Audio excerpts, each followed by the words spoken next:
നമ്മൾ ഡിസിപ്ലിൻ അല്ല എന്ന് ഞാൻ പറയല്ല, പക്ഷേ നമ്മളെക്കാളൊക്കെ ജീവിതത്തിൽ ഒരു ചിട്ട വേണം എന്ന് ആഗ്രഹിക്കുന്നവരാണ് പടിഞ്ഞാറുകാർ.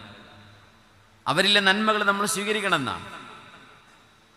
ഒരു ഡിസിപ്ലിൻ, പറഞ്ഞ വാക്ക് വാക്കായിരിക്കണം, ടൈമായിരിക്കണം, നമ്മുടെ പ്രവൃത്തികൾ സ്ട്രക്ചേർഡ് ആയിരിക്കണം, സമയം കൃത്യമായി യൂസ് ചെയ്യണം, വേസ്റ്റ് ചെയ്യരുത്. അപ്പോൾ ഇസ്ലാമിനോളം ഡിസിപ്ലിൻ ഏതൊരു വിഷയത്തിലും മനുഷ്യന് കൃത്യമായ മാർഗരേഖ നൽകുന്ന മറ്റൊരു സംവിധാനം വിശുദ്ധ ഇസ്ലാം അല്ലാതെ ലോകത്ത് ഒരു മതവുമില്ല. ഇത് പറയുമ്പോൾ വേറെ മതങ്ങളെ കുറ്റപ്പെടുത്താനല്ല, ഞാനൊരു കമ്പാരിറ്റീവ് റിലീജിയൻ സ്റ്റഡീസ് ചെയ്ത ഒരു വിദ്യാർത്ഥിയാണ്. അപ്പം നമ്മളത് പഠിക്കുമ്പോൾ അത് മനസ്സിലാവും.